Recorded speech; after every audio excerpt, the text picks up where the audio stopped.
Okay, so in this time I'm gonna teach you. So let's see this. So first, Java version.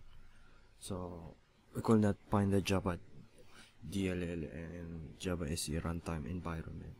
So how to fix this? So go to the system variable. Go to the environment variable.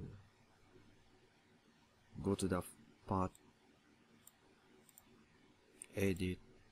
Okay, do you see this system program Oracle Java path?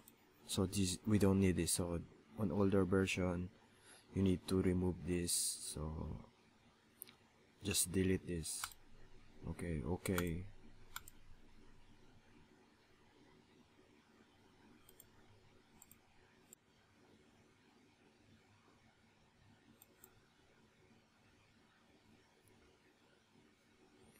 So if you open Eclipse, the error is gone now, so you can use Eclipse.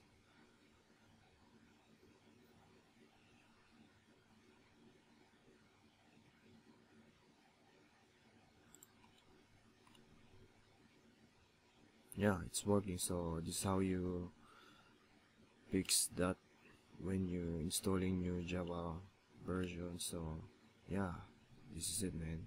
So